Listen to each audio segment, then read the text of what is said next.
Olá, pessoal! Estamos começando mais um mini round, nosso espaço de discussão dos casos da teleradiologia.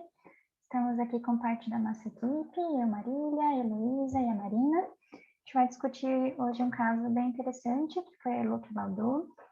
Lembrando que esse é um conteúdo para médicos veterinários, estudantes de medicina veterinária, que é o espaço onde a gente discute os casos recebidos na tele, na nossa rotina de teleradiologia. Então, hoje é um round 173, de um paciente husky de 10 anos, macho inteiro. Ele está apresentando dificuldade respiratória, suspeita de torção gástrica. A gente recebeu essa imagem lateral, foi a única imagem, mas já foi bastante elucidativa, né? Quer falar sobre o caso, Lu? Então, como a suspeita era de torção gástrica, né? Eu já fui direto pro estômago. Tipo, fui tentar ver alguma coisa nele. Achei ele deslocado cranialmente, né? Ou caudalmente, o eixo gástrico. Parece que ele vai afilando, assim, na porção mais ventral, não sabia. E aí, ventral é que aqui na imagem, para mim, não parece tanto, talvez também no slide, na apresentação, não. Mas parece que tem uma área mais radiopaca, assim, de um aumento de radiopacidade, né? Aqui assim, né? Tem uns pontinhos. Assim. E até, assim, crânio ventral, a silhueta gástrica mesmo, assim, toda uma área, meio dorsal, o fígado parece que um triângulozão, que eu acho que está deslocando ele, né? Então eu pensei em alguma massa. E várias áreas vesiculares gasosas, assim, nessa região de silhueta hepática e vesícula biliar. E aí eu pensei mais para esse lado, assim, de uma massa. Gostaria de uma VD para tentar delimitar mais essa região, né? E aí eu pensei numa massa esplênica, um abscesso hepático, de vesícula biliar. E também fui para os diferenciais, achei nos livros de diferenciais algumas coisinhas diferentes, mas foi isso, assim, mais que eu observei. Mais estruturas.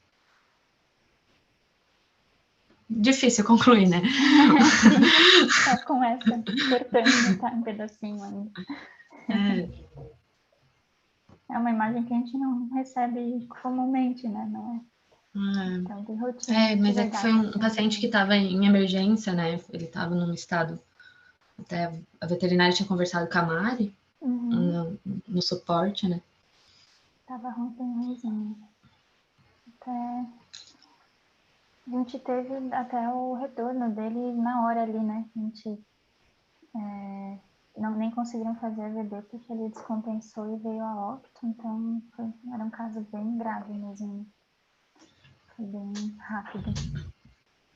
Vamos ver seu laudo, então, Elu. A radiografia e incidência lateral de abdômen cranial e médio foi obtida e disponibilizada para avaliação. Aumento da radiopacidade em abdômen cranial, com múltiplas áreas vesiculares gasosas localizadas em região hepática e de vesícula biliar. Suspeita-se de formação com área circunscrita heterogênea e parcialmente definida. Nota-se deslocamento dorsal e caudal da cavidade gástrica e região piloroduodenal. Estômago e duodeno proximal repletos.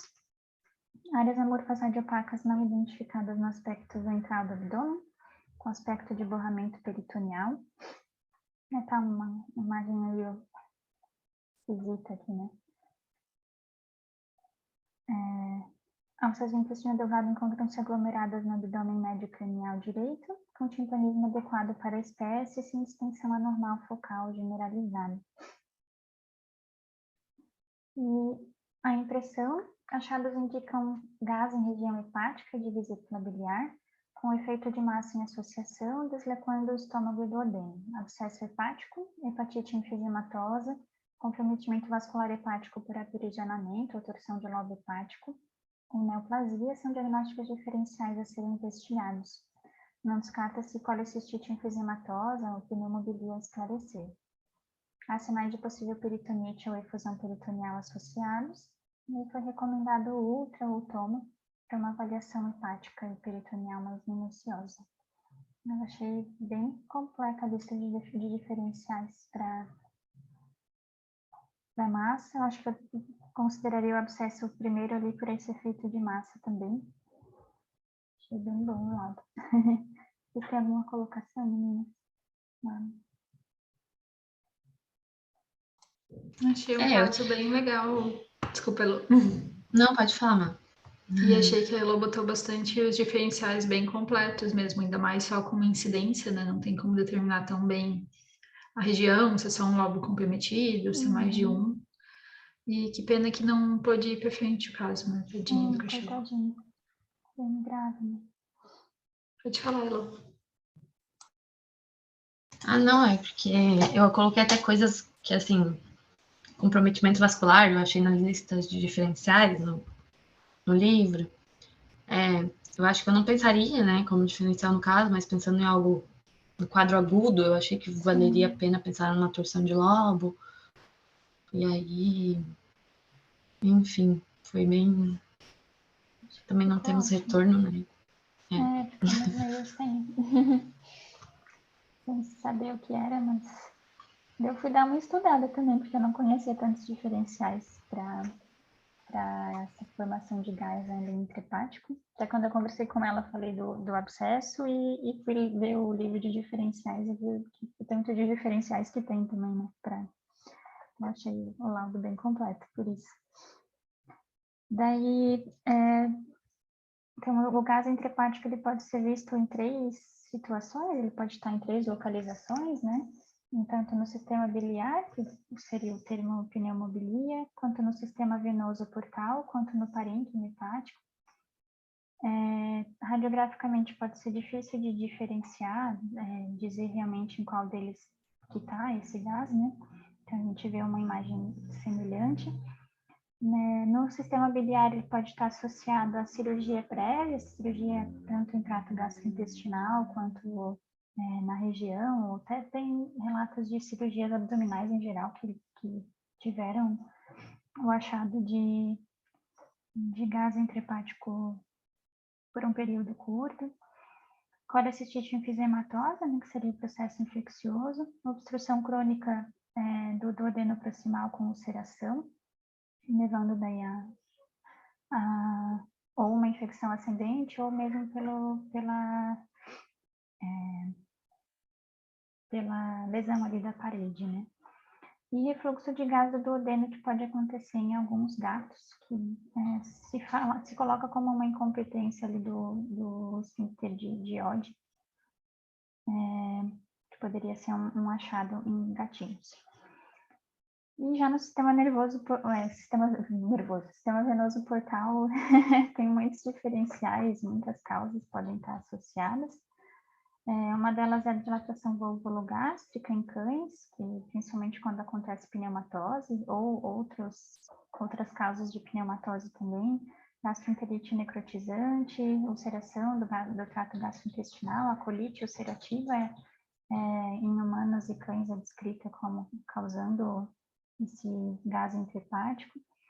Isquemia mesentérica, que seria um quadro bem grave e agudo, também causa esse acúmulo de gás no sistema venoso. Ilho funcional, botei um asterisco aqui porque eu achei uma citação em humano de ilho mecânico também, e em alguns estudos assim, em cães que citavam corpo estranho, até gastrointestinal, levando a esse acúmulo de gás também. Então, acho que tanto o funcional quanto o mecânico pode, de alguma forma, estar associado. Eu achei bem interessante, eu botei um relatinho até a ingestão de água oxigenada. Então, aqueles pacientes que, sofreram intoxicação ou engoliram alguma coisa e se dá água oxigenada para tentar fazer vomitar, além da ulceração e lesão no trato gastrointestinal diretamente, pode levar ao acúmulo de gás, que seria geralmente temporário no sistema venoso portal também.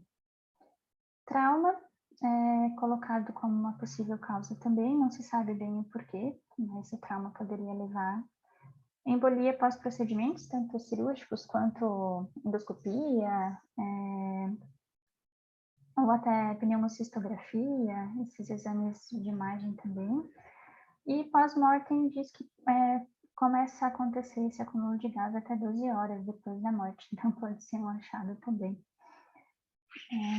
E no parênquima hepático, que foi o primeiro ponto que eu tinha pensado nesse caso, além de todos, depois que eu vi que tem tantos diferenciais, que seria o abscesso hepático ou a hepatite enfisematosa, que podem estar associadas à necrose tumoral, então neoplasias, estão bastante associadas à abscedação, infecções ascendentes ou até associadas a infecções sistêmicas, infecções por via hematógena, ou de órgãos próximos, então peritonite, pancreatite, feridas penetrantes no local também e torção de lobo pulmonar.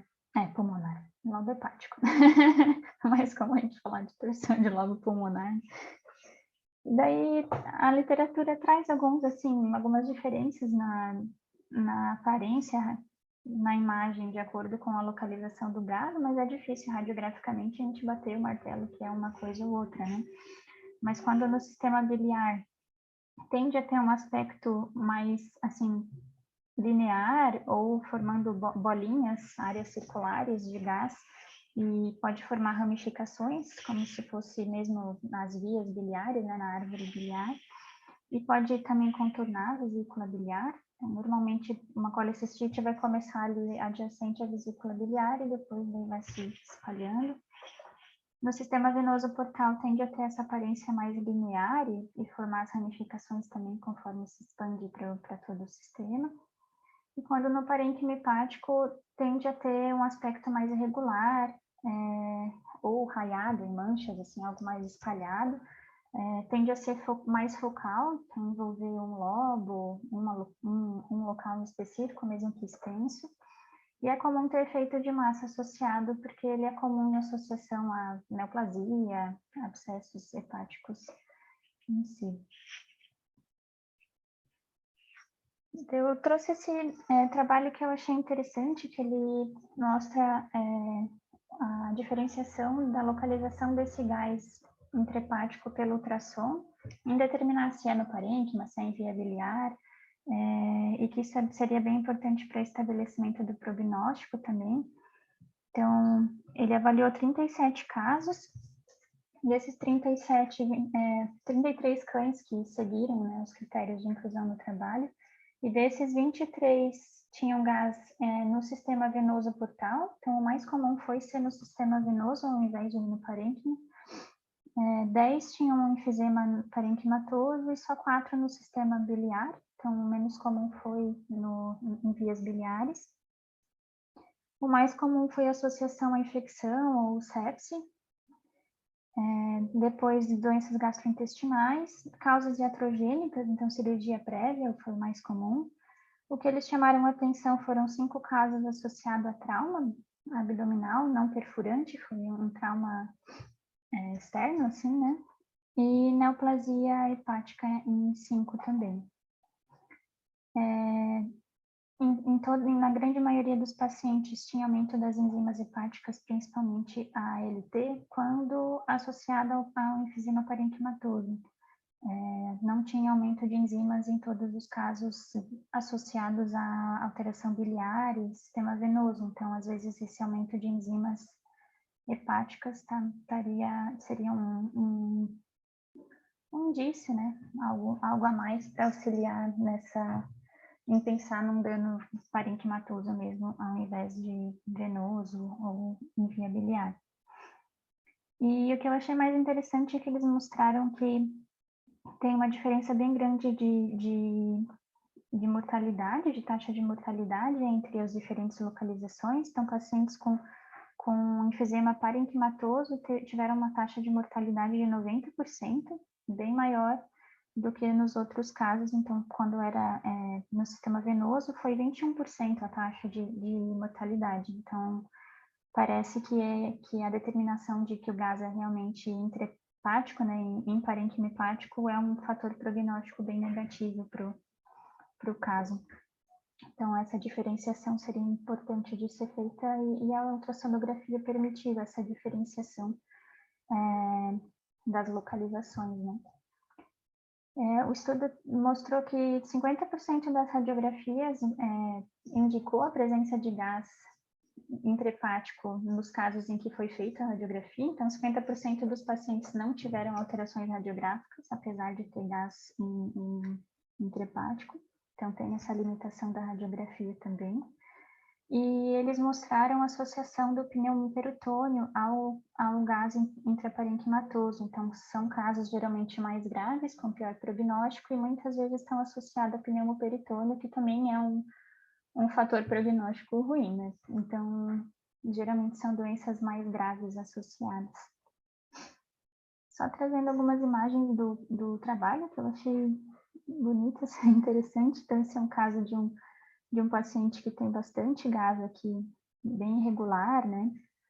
Em parênquima hepático. Esse era um caso de gás intraparenquimatoso mesmo. E daí na ultrassonografia se via essas áreas epicóicas bem irregulares, com áreas de reverberação mostrando ali a presença de gás intrahepático. E ele tinha pneumoperitônio também. E aqui são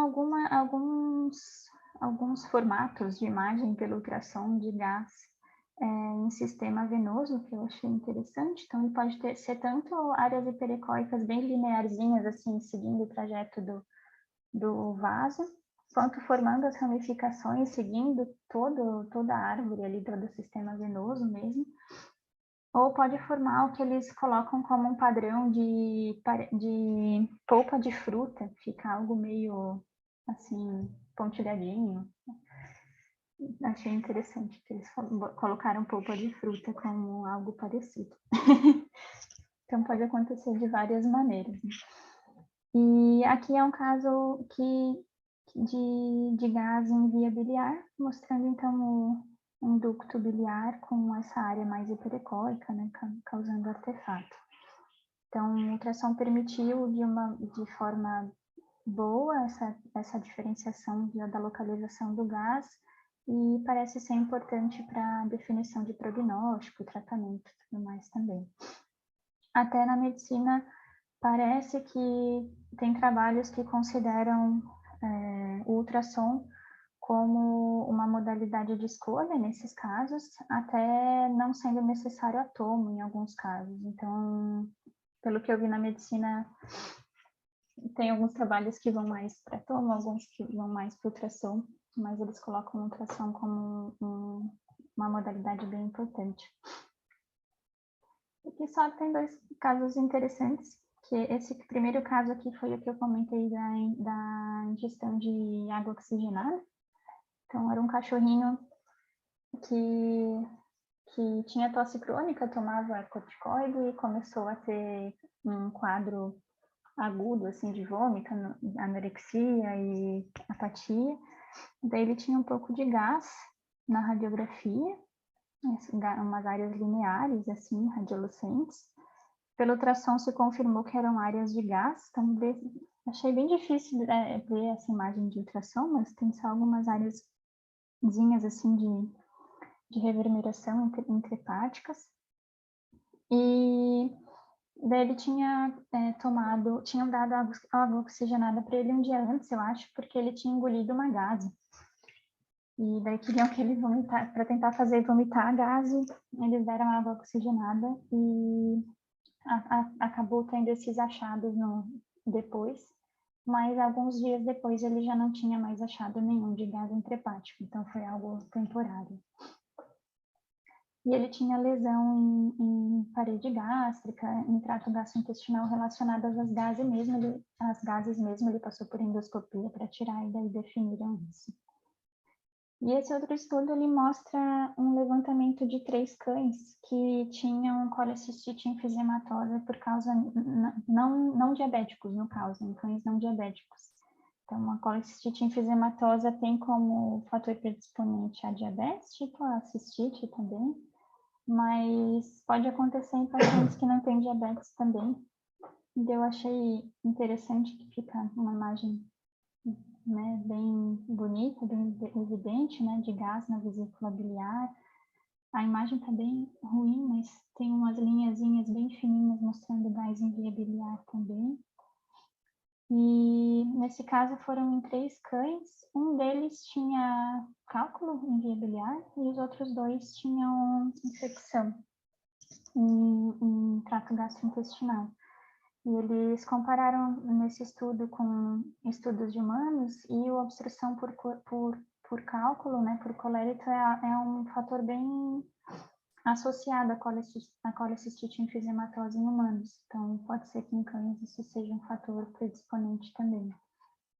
E em humanos e em cães parece que o quadro geralmente ele tem sinais assim bem inespecíficos de dor, febre, bastante sensibilidade abdominal e pode ter vômito, principalmente nos cães, e pode ter uma massa palpável também no abdômen cranial, dependendo da distensão das vias.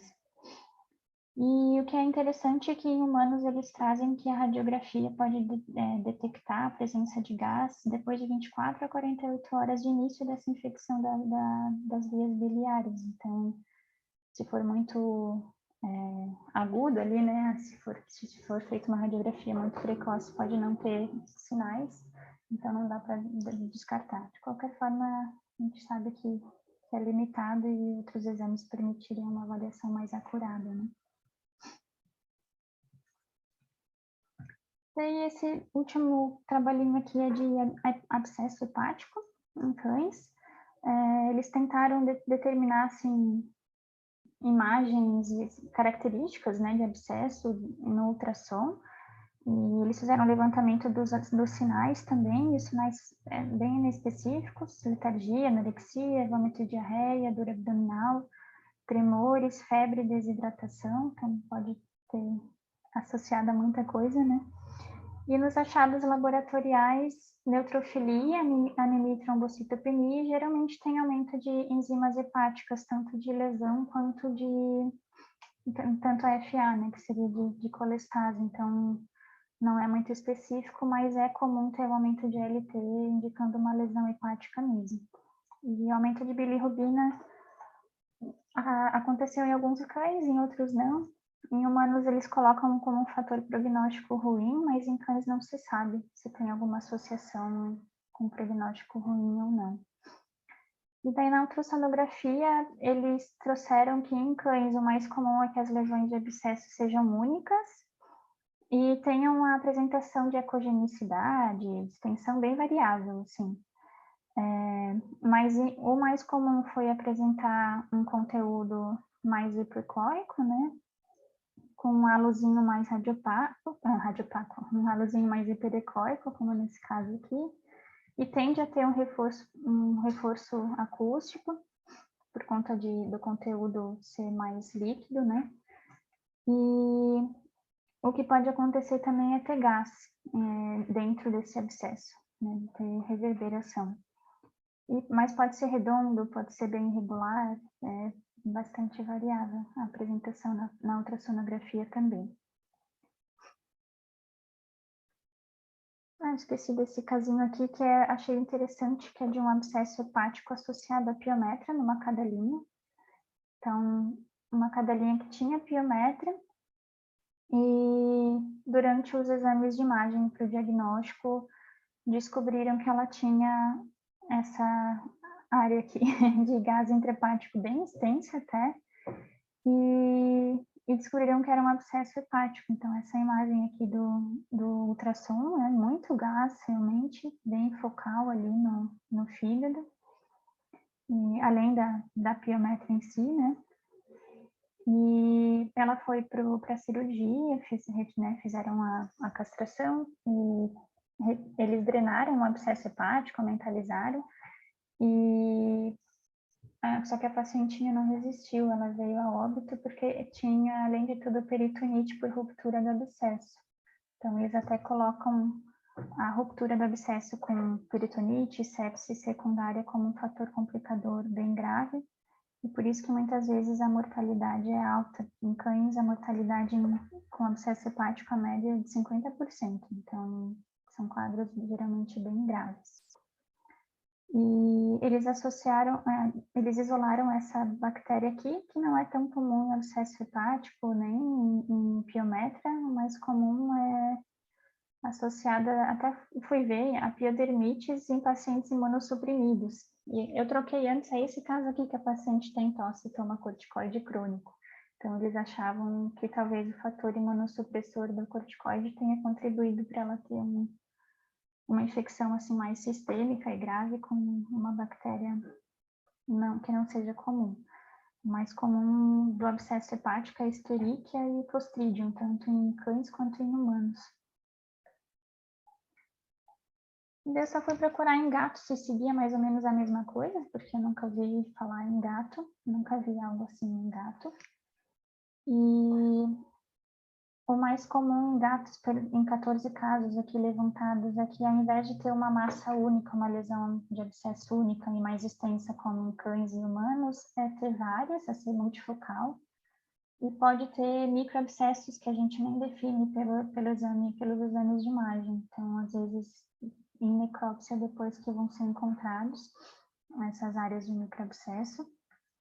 E comumente está associado a quadros clínicos de sepse, então pacientes em estado bem grave, e consequentemente a mortalidade é bem alta. Nesse estudo aqui foi de 79% a taxa de mortalidade em gatinhos. Eu não achei nada específico do raio-x, mas acredito que os achados podem ser semelhantes, né? Mas talvez pela limitação do exame, como são microabscessos, é ainda mais difícil a gente ter alguma alteração. E os achados clínicos são bem específicos, mais inespecíficos do que em cães e humanos, que eles não costumam ter febre. Só que só 23% dos gatos tinham febre. Então, pode ter febre, pode ter hipotermia, pode não ter nenhum dos dois. Não é comum ter vômito e diarreia, como em cães e humanos. Então, geralmente, eles têm só anorexia, letargia e perda de peso. É um quadro bem específico mesmo e bem grave.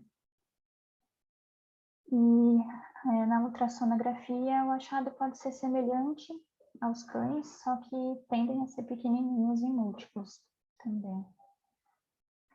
Acho que é isso, meninas. Fiz um levantamento de, de lesões hepáticas enfisematosas. Tinha bem mais coisa do que eu sabia. Vocês têm alguma colocação?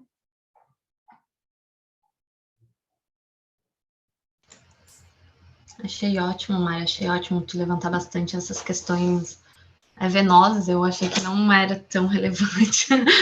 Acabei né? Porque a gente pensa mais nas outras, eu acho, né? E achei bem legal ter isso palpável, porque quando eu fiz o laudo, eu fui na lista de diferenciais, mas não fui a fundo, um por um, para pensar.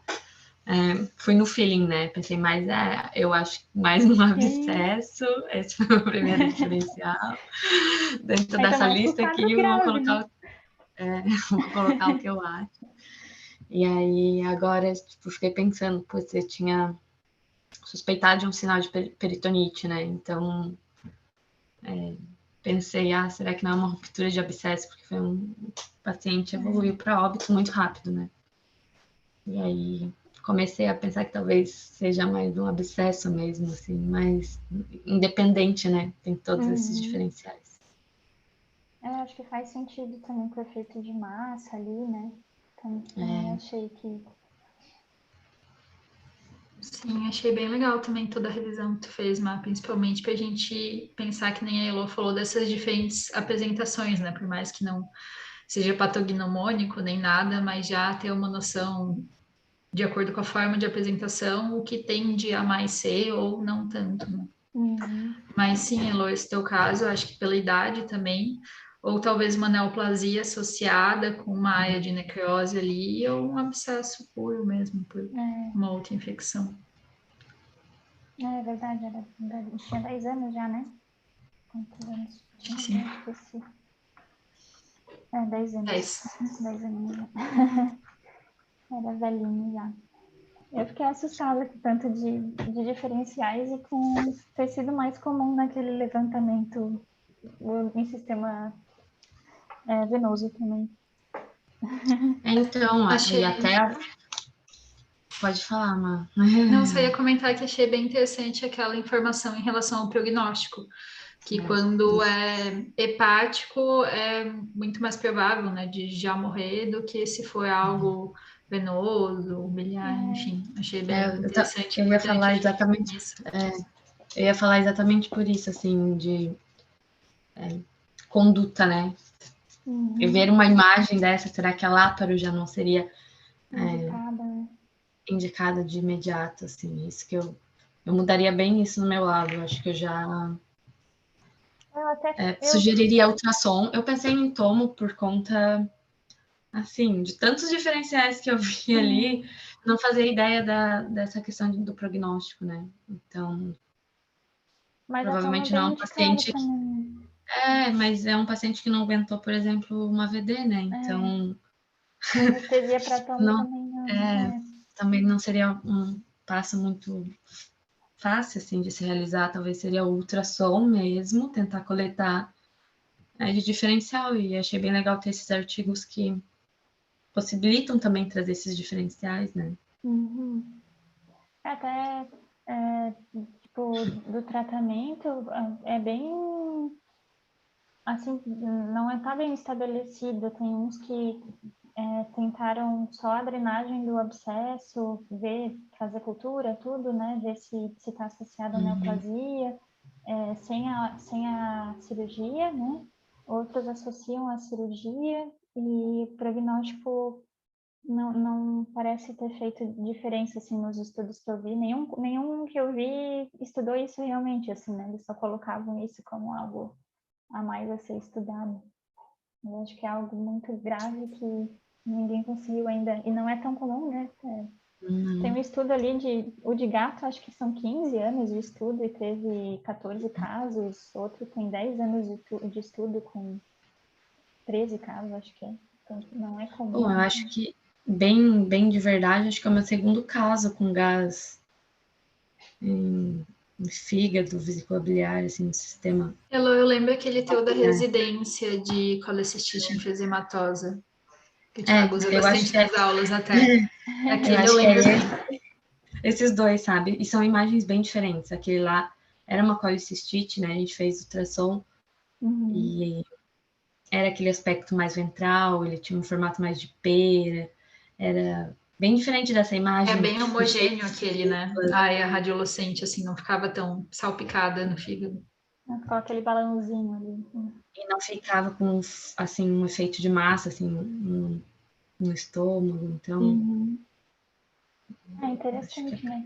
Eu acho que eu também só vi um caso num gato que eu não sei o que fechou e um abscesso num cão que eu também não sei o que tava, se era neoplásico, o que era, o paciente veio a óbito também, mas era um abscesso.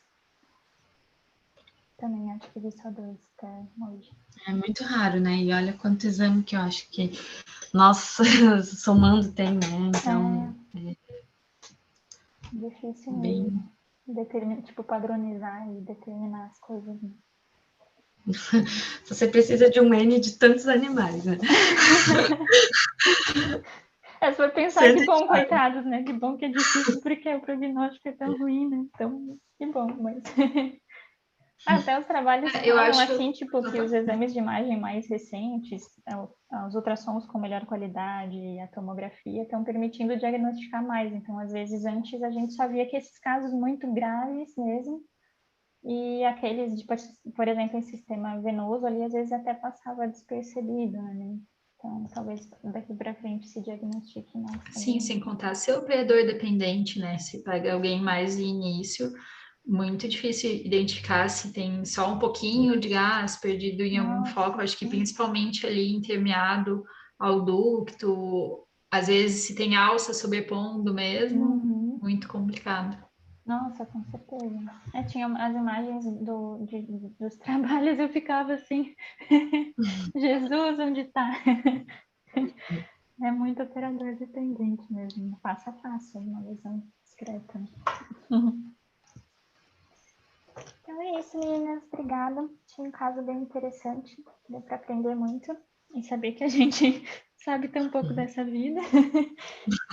Achei bem legal. Para nos lembrar, né? Sim. Então foi bem, bem legal. Obrigada, meninas. Obrigada para quem está acompanhando a gente. Já acompanharam o caso